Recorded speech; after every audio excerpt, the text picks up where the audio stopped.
Doctor Baba Saheb Ambedkar open university.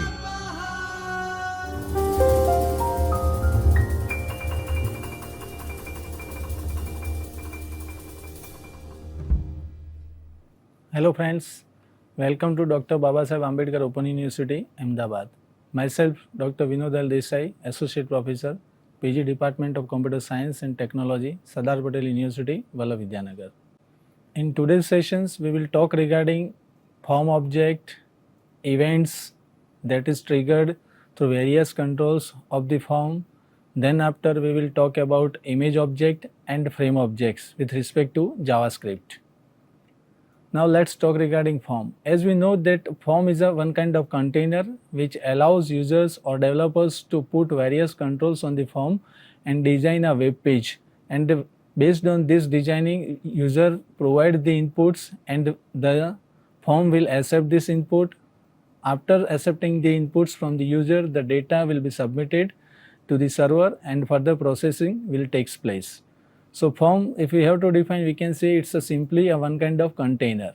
With respect to JavaScript, form is an object, is a browser object of JavaScript used to access an HTML form. So we can say it is one kind of BOM object, okay, browser object model concept. If a user wants to access all forms within a document, then he can use the forms array.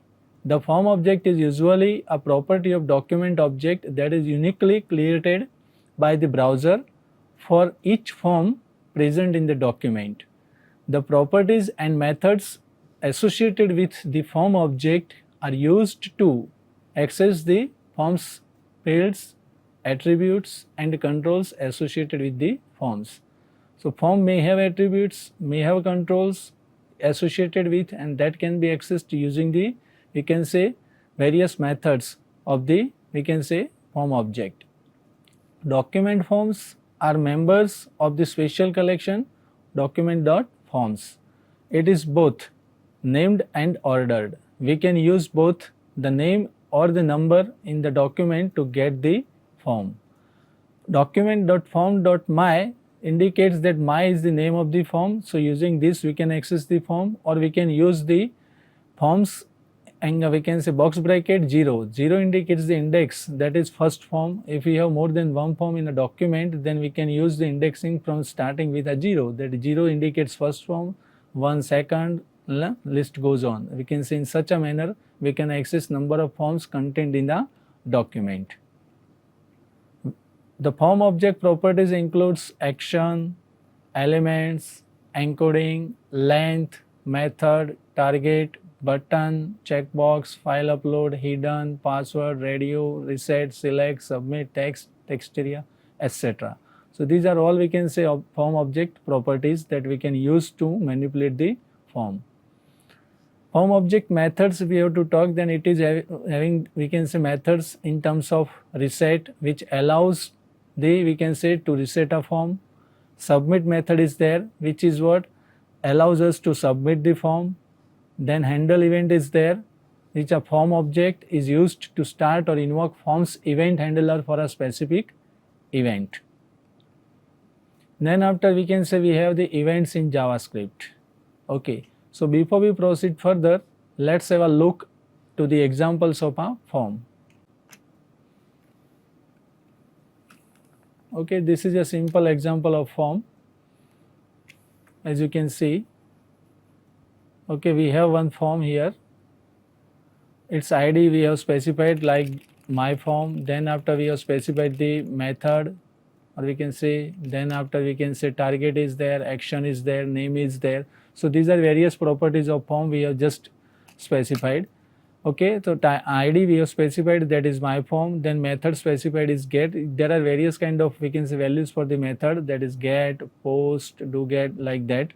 Okay, but mostly used are the get and post. Okay, get is used for the data which are not very sensitive, but if the form involves sensitive data in terms of credit card numbers and any other data which are very crucial and very sensitive, that is to be kept in a secret manner, then we should not use get as a value to the method attribute, but we should always use post in such kind of situation, okay, instead of get. Then after the target we have specified underscore blank, that means the document to be opened once the action is fired in a new window. Then action is there, so whenever the form is getting submitted, the specified we can say actions will take place. And then after we have specified the name of the form, that is F1, and within the form, this form tag we have created the, we can say, text controls, two text fields we have created, and then after we can say we have one button after that, and that is what a submit button we have created. Once the button gets clicked, the form will be submitted and specified actions will be taken to handle the, we can say, submitted data for further processing. So this is a simple way to create a form and to put various controls on it and specify the properties of the form. Now let's, what is event? Talk about events. What is event? So simply if we have to define event, then we can say event is nothing but the change in the status of an object is called an event. So whenever the status of a particular control gets changed, we can say that event has been triggered, or we can say it is fired by a particular control. So JavaScript is used in HTML pages. JavaScript can react on some processes is called an event. So whenever event occurs in a HTML page, okay, so to respond to this event, we need a mechanism through JavaScript so that the response can be sent back to a particular event. So JavaScript helps us to react to such kind of events.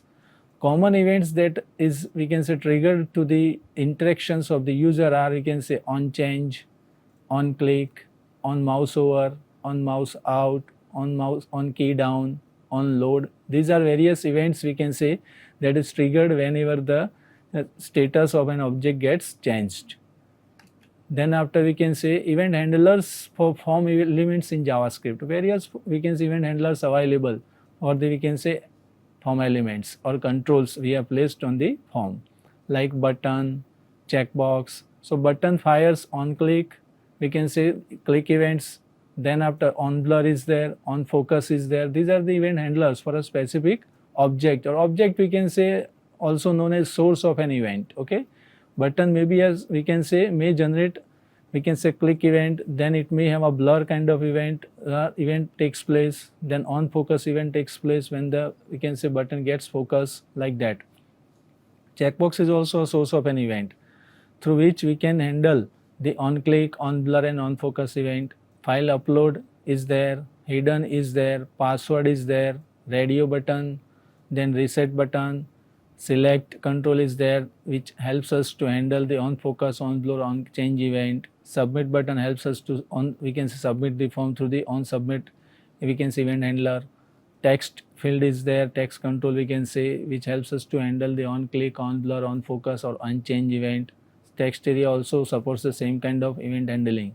So these are various, we can say, the source of an event or an object of a event, and at the same time there are event handlers in terms of the, we can say, methods which helps us to handle the event.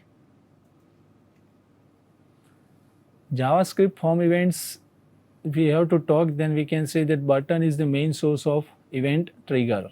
So whenever a button gets clicked, the form which we have designed and the input we have accepted from the user will be submitted to the specified source, or we can say the backend mechanism which retrieves the data from the submitted form and processes further for forming the response and send it back to the client. The main utility of a button object is to trigger an event, on click event, but a button object has no default action. Thus, there are several types of buttons associated with a form: submit button and reset buttons. As we know that submit will help us to submit the form, while reset button will reset the form fields. These events are fired when some click related activity is registered. Event handlers like on blur, on change, on click, on focus, on reset, on select and on submit are there.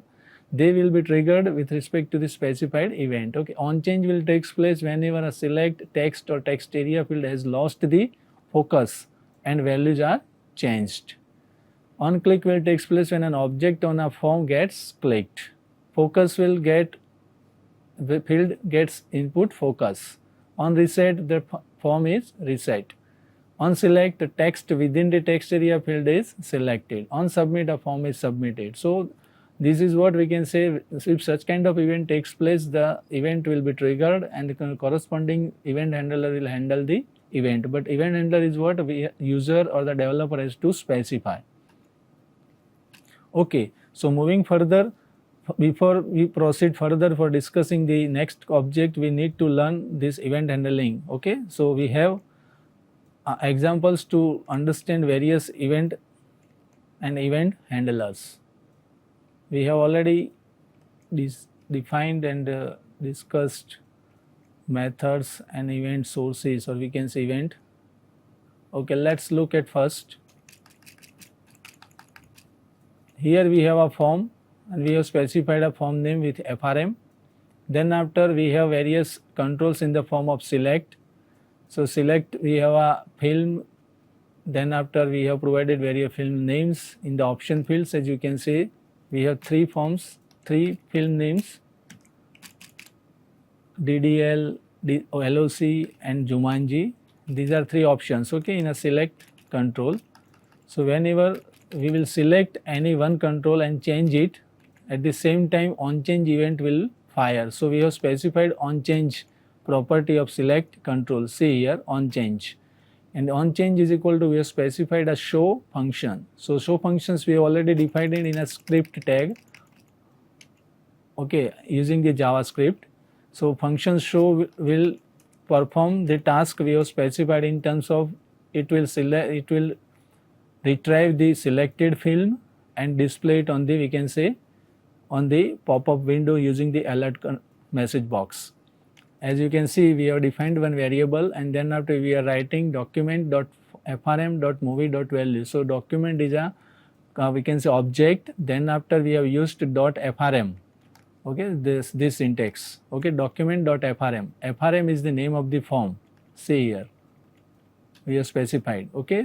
So frm refers the form name, then after .movie is what we can say the ID we have specified of the select control, and then after the value of the particular movie we are selecting. So that is going to be retrieved in the prefer variable and that is displayed using the alert box. So this is what the on change event triggering and handling of that on change event whenever we are changing the options of the list. So let's try to understand it using the example.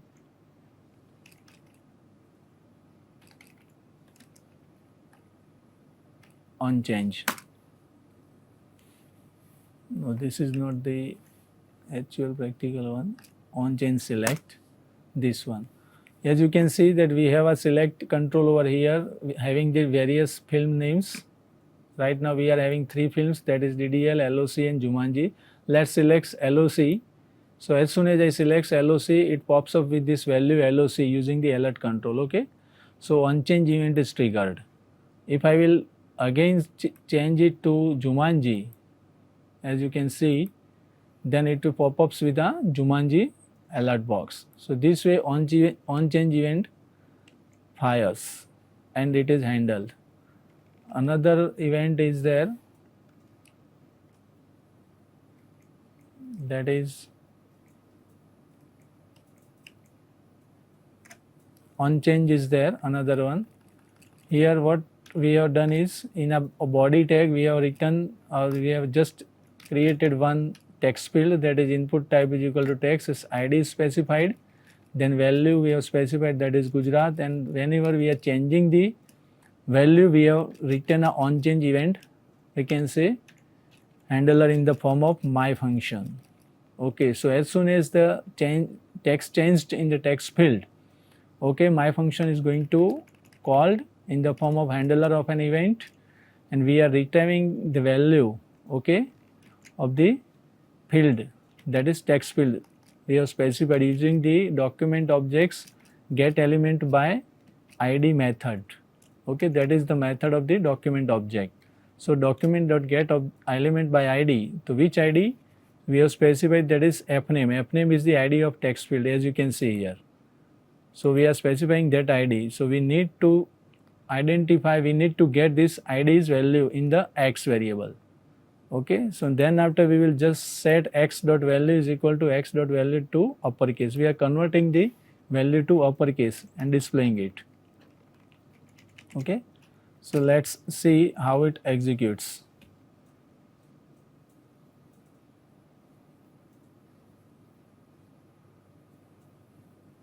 On change. Okay, the name is on change. Yes. So let's, it is already there, Gujarat. Suppose I will write Ahmedabad. As soon as it leaves, you can say the on change event triggered and it is converted to capital Ahmedabad, as you can see in the text field. Okay, so this way also you can fire the event and event handler will handle it. Okay, so simply by just writing the two uppercase method, it converts the value as soon as the content of the text will gets changed. So on change event is also written like this way. Another example of event is on blur. Okay, so on blur is simply, we can say as soon as the focus is, we can say, lost, then the event will be fired and it is to be handled by the event handler we have specified. So here our event handler we have specified in terms of my functions on the on blur event. On blur, as you can see at last, we have simply a input type checkbox is there. Its name is specified with a C1, ID is specified with app name, and it is by default initially it is kept checked. Then after on blur property we have called we can say handler in the form of function, that is my function, and in the my functions we have written the code that we need to check whether the, we can say, blur event has triggered or not. So simply what we did over here is we have simply written a variable X is equal to document.getElement by ID appname.checked. Okay, we are retrieving the status, okay, in the variable X, and then after we are simply, we can say, display it using the alert message box dialog, we can say. Okay, so let's try to execute this one and understand it on blur. Okay, right now as we see that as per our code it is by default gets checked.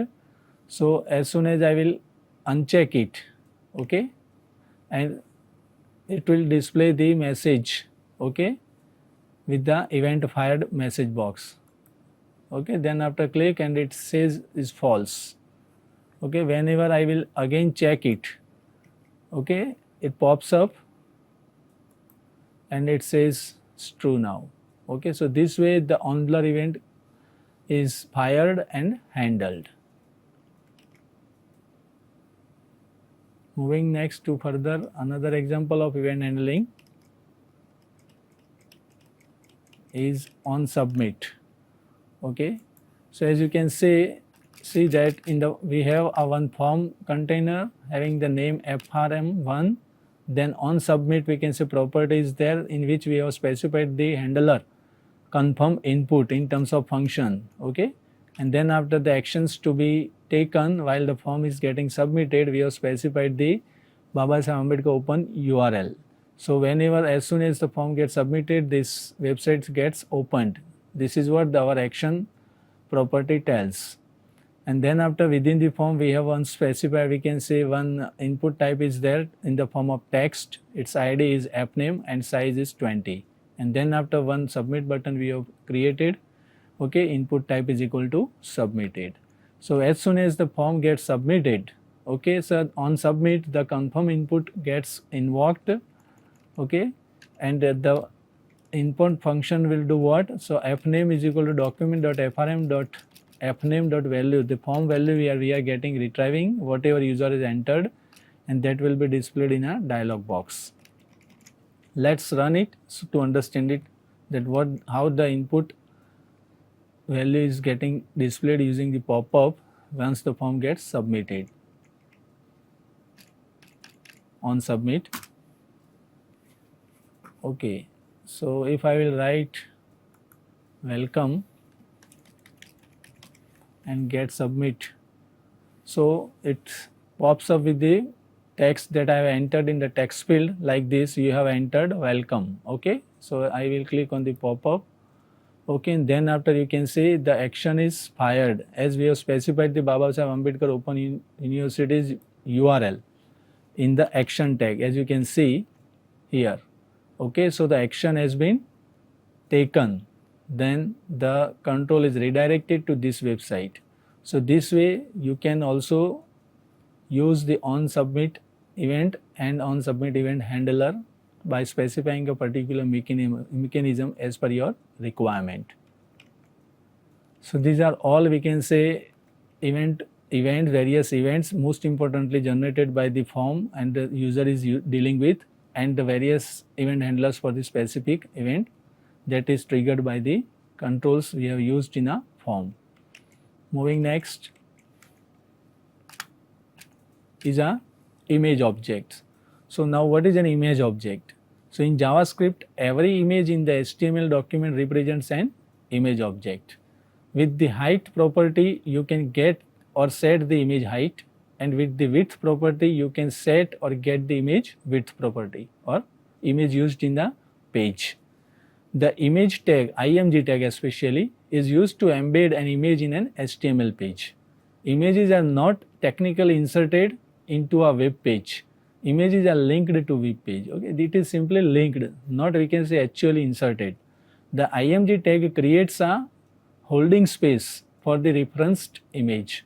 The img tag has two required attributes. One is source, specifying the location from where the image is to be linked, and second one is alt, specifies an alternate text for the image if the image for some reason can't be displayed on a web page. So these are two main important attributes of the image tag or img tag, src and alt. Okay, and always specify the width and height of an image. If width and height are not specified, the page might flicker while the image loads. In JavaScript, all images in a page are stored in the image array that belongs to the document object. Such image in a web page has assigned an index starting with a 0. So if you want to access the first image object, you can use the syntax like document.images of 0. You can get the number of image objects with the length property. Okay, how many images are there? If you want to know in a document, you can use the length property of an image object, that is document.images.length. Image object is having a various properties in terms of align, alt, border, complete, cross origin, height, hspace, ismap, long, low, src, name, neutral height, neutral width, src, use map, vspace, width, etc. that we can use to manipulate the image object and to place it properly on the web page. Now let's understand this image object with a practical example. So we can have better idea regarding image, how do we edit and how do we handle it.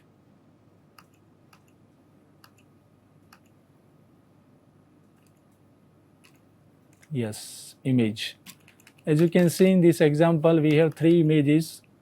Okay, image we have inserted first one, that is swiss.jpg, then after swiss1.jpg, then after swiss2.jpg, and we have provided alt attribute and having a value that is dvd.com, dv.com, etc. You can specify any value for this alt attribute. It is aligned centered. Its id is my image 1, my image 2. Its border, height and width properties also set respectively.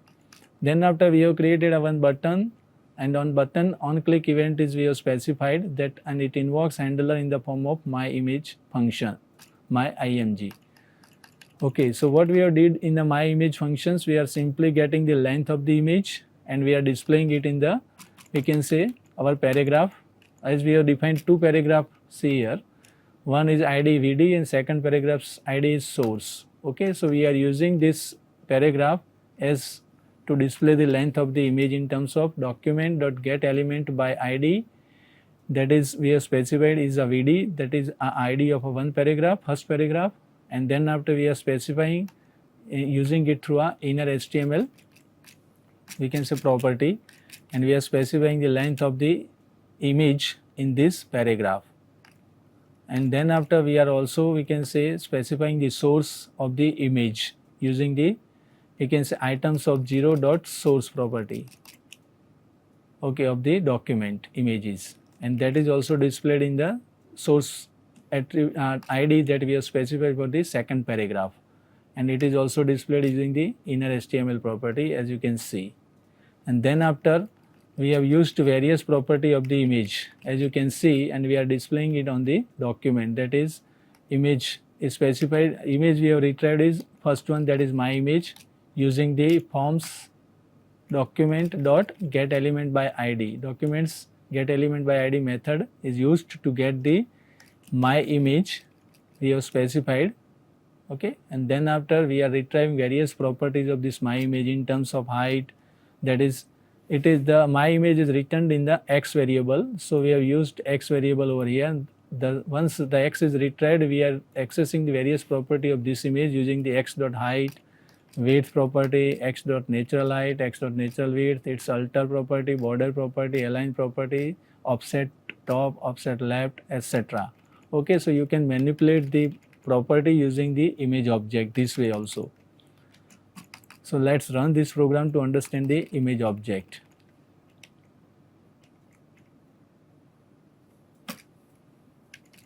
Image object, this one. So now you can see that we have 3 images we have already placed in our code. So 3 images are displayed.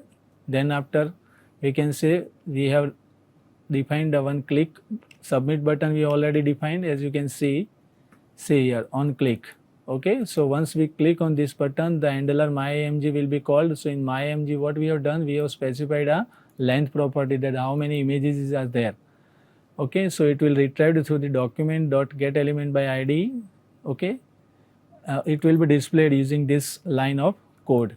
Okay, whatever we have retrieved in the D as a length. So let's click on this button to get the length of the images contained in the document. So once we click it, it displays 3. So total we have 3 images right now in our document. But if let's test it again, add another image and see what is the value it returns. I am copying pasting these 2 lines more. Okay, so total I am getting the name ID changed to 3. So total image is now 5 we have. Okay, border remaining common. Let's keep it other thing as it is. So I have created 2 another images. So total we have 5 images. So the length property must return 5. Okay, here it must return 5 images in a document. So when I click on this, again I will refresh this page. Okay, so total 5 images it displays. When I click on this button, it returns, see here now 5. Okay, as number of images in a document. So this way the length property returns the images contained, and then after the source of the image is already written, the path it returns in that we can say source paragraph. Then after the properties we have manipulated is displayed, height, width, natural height, natural width, alter, border, okay, alignment, etc. So this way you can manipulate the image object and its various properties. Next is frame object. The frame object is a browser object of JavaScript used for accessing HTML frames. The user can use the frame object through the frame array to access all frames within a window. Using the indexing concept, user can access the frame array. The frame array index always starts with a 0 and not 1. The frame object is actually a child of the window object. These objects are created automatically by the browser and helps users to control the loading and accessing of frames. The properties and methods of the frame objects are similar to that of window object in JavaScript. The frame object does not support close method that is supported by the window object. Using the frameset document creates frame object, and each frame created is thus a property of the window object. A frame should be used within a frameset tag. So we need a frame set tag to create various frames on the, you can say, document. Frame object properties. So frame object supports various properties in terms of source, SRC, name, frame border, margin width, margin height, no resize, scrolling and long descent. Then after, frame set object holds two or more frame elements and each frame element in turns holds a separate document. This object states only how many columns or rows will be in the frame set. The frame set syntax simply looks a tag should be started, within that we need a various frame tags, and at last we need to close the frame set tag. Its attributes may be columns, rows, borders, frame and frame spacing. So we can use, if we want to divide the whole window in the column manners, then in column manners in different frames, then we use columns. If we want to divide the whole window in a row manner frames, then we will use rows attributes or properties. Then after, we can specify the border properties, and then within that we will use various frames in terms of specified columns or rows, and then after we can also specify frame spacing. So the basic concept behind frames is pretty simple. Use the frame set element in place of body element in the HTML document. So if you want to create various frames in your document, you are not required to use body element. Instead, you should use frame set element. Use the frame elements to create frames for the content of the web page. Use this SRC attribute to identify the resource that should be loaded inside each frame. Okay, so whenever we are dividing the whole window into different frames, each frame will contain different content. So the content will be either a source of any text, any image or any video. So we need to provide this source for the specific created frame. Create a different file with the content for each frame. Of course, to create a set of 4 vertical columns, we need to use the frame set element with the columns attribute. Rows of frames can be created by using the rows attributes rather than the column attributes. Columns and rows of frames can both appear on the same web page by nesting one frame set inside of another. To do this, we first create a frame set and then nest a child frame set within a parent element. Let's understand this frame set concept using the example.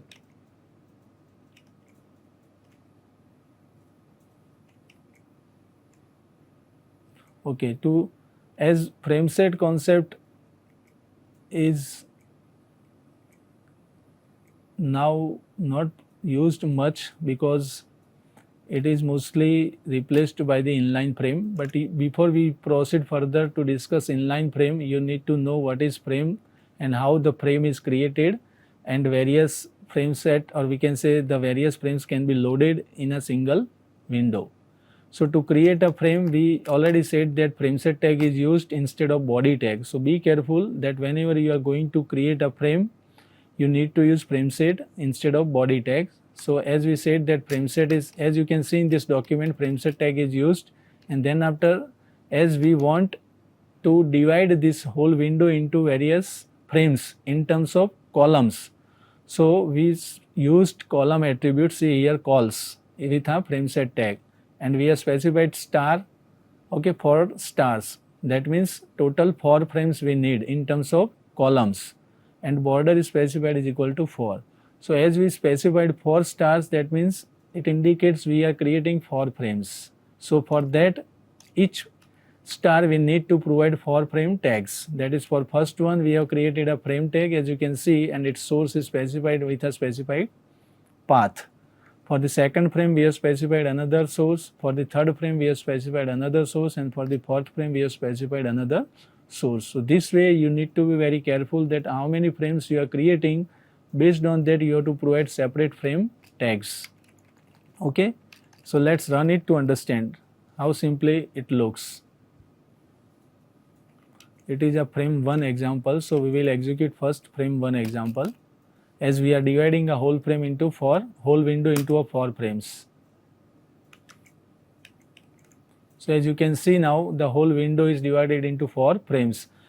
Okay, our source is not properly identified, so it's simply not displaying the content we have specified. But if you are providing a proper path, then it will display the content of the specified source in a respective column in terms of frame. So these are known as frames in a column manner. The whole window is divided into 4 frames in a using a column manner. Now the same, if you have to understand in a column row manner, then we can also use in a row manner this way. As you can see here, we have divided the whole window in a frame set using the rows attributes, and we have specified rows attributes. The whole window is now divided into the 4 frames but in a row manner. So let's execute this example as well to understand it better. As you can see, the same example is now in a row manner. So our whole window or document is divided into 4 frames. You can mix up as well. Okay, so how do we mix it? Let's understand again with another example. So now in this you can see that we have a frame set, and in frame set we are creating a columns. Okay, first that means 3 columns we have specified in terms of star. You can also specify the percentage as well. Okay, that's not an issue. Instead of star you can specify 20%, 25%, 50% of the, we can say, particular frame in which you want to accommodate the content. So here our frame set is having a columns. So 3 columns, whole window is divided into 3 columns as we have specified 3 star. And then after, see here we are using a nested frame set again within that frame, main frame parent set, parent tag we can say. So in that we are specifying a rows attribute, and we have specified 2 star again in a row attribute. So what does it mean? That means parent's first column is now divided into 2 rows. Okay, as it is a first one. So first column will be divided into 2 rows, and this 2 rows we have specified 2 frame content in terms of frame tags this way. And for the, then after we are closing the frame set. Inner frame set we are closing, see here. So what does this means? That this is what the content of the first column of the parent frame set. Then after, the second frame is this one and the third frame is this one. So this way we can say divide the document in a mixed manner for different frames, either in a column or row manner. Let's try to understand by executing mixed frame.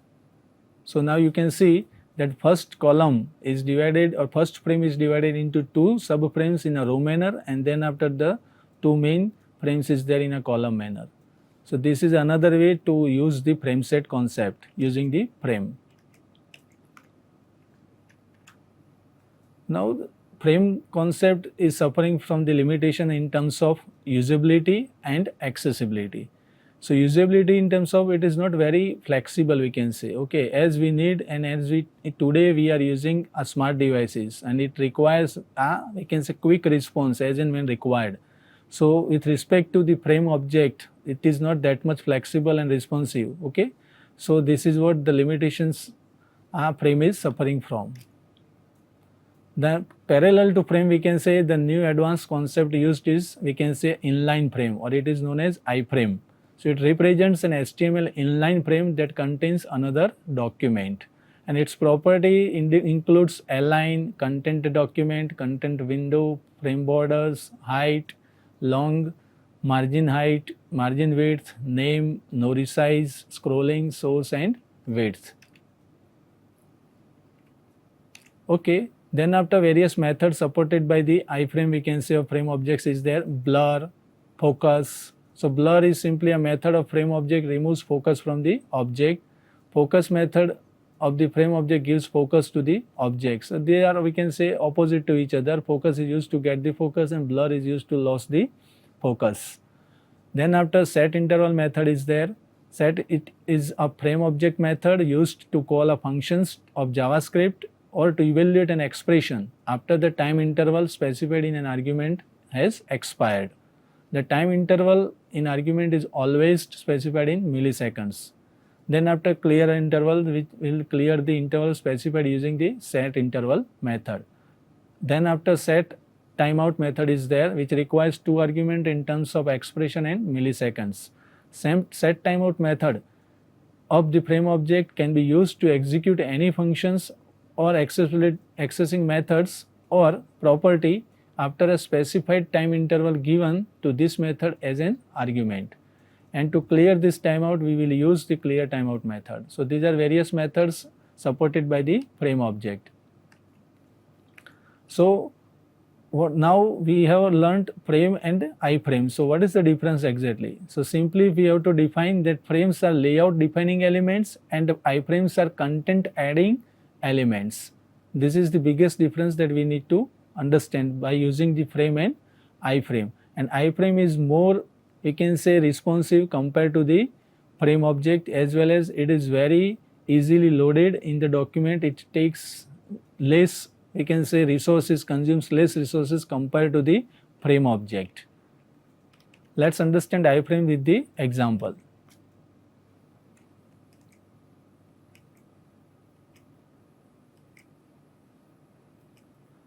Iframe object is created, yes.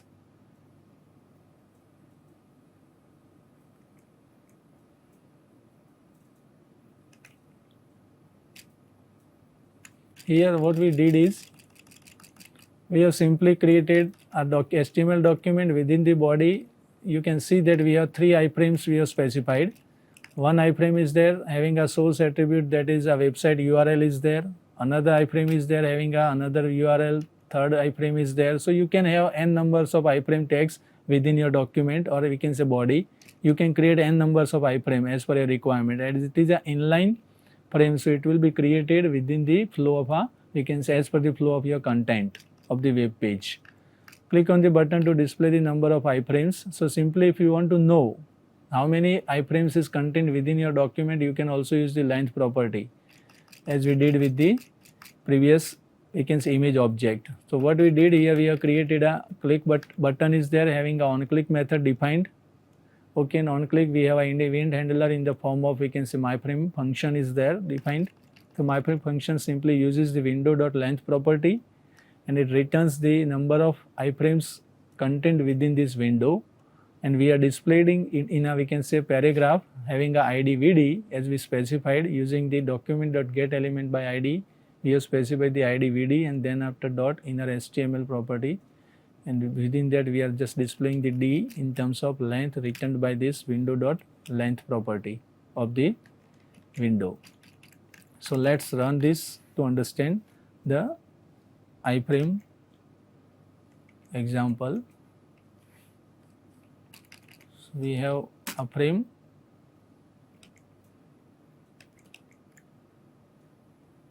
okay, so 3 frames is there we have right now. So you can see this is an inline, okay. As you can see, Sardar Patel University we have specified as a source URL. So it displays Sardar Patel University's homepage in 3 inline frames.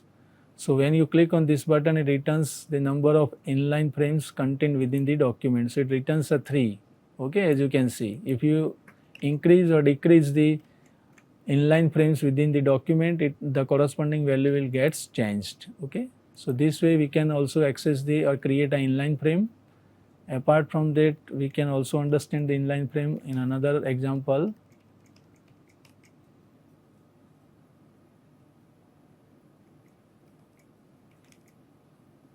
Okay, we can also create inline frame dynamically like this using the functions, okay. So in this example you can see that we have a button. In button we have a on click method, and once the on click triggers, it calls the handler in terms of show function. So we have defined the show functions in a JavaScript like this. So in this show functions, what we did, we are simply creating a one variable named iframe, okay, simply, and it creates here document.createElement, and in create element we have specified iframe, okay. So it will create an iframe, and within that we are specifying, see here, iframe object set attribute. We are setting the attribute that is src, and we are specifying its value in terms of the website URL of your requirement. Then after we are specifying the height of the iframe and width of the iframe using its attribute set attribute method, okay. And then after we are just writing document.body.text append child. Okay, so this new created element, that is iframe, will be appended in as a child of this body of the document.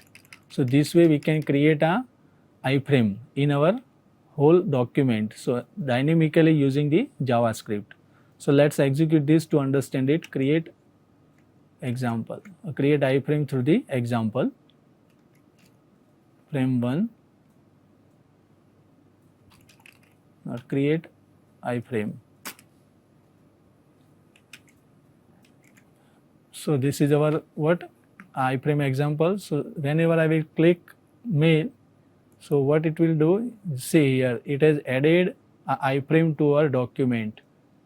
So dynamically we are creating this iframe in our document.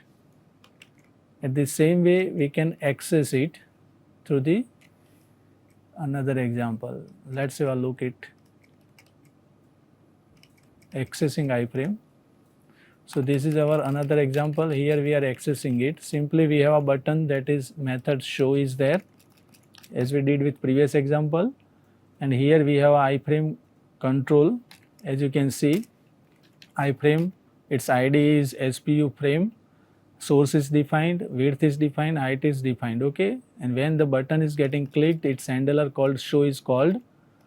Okay, and within the show we have defined a variable x, and we are writing document.getElementById SPU frame dot source.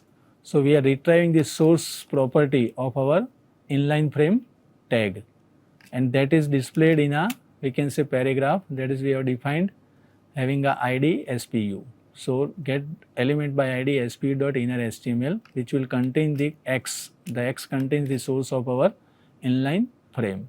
So this way we can also access the inline frame we have defined in our document. You can access the property of inline frame as we did with other controls. So let's execute this example to understand how do we access the inline frame.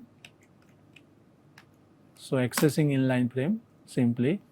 So let me to click on this button. So it returns the URL, source of our inline frame, in terms of the URL www.spvn.edu. So this way we can access the inline frame. So we are talked regarding frame and inline frame. So comparing this both, we can say the inline frame is more efficient compared to the frame. It consumes less resources compared to the frame object while loading and displaying on a web page.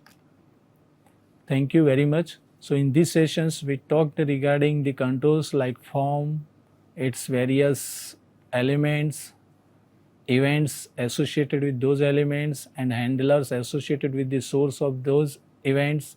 Then after we have talked regarding the image object, and at last we talked regarding the frame object and inline frame objects. Thank you very much.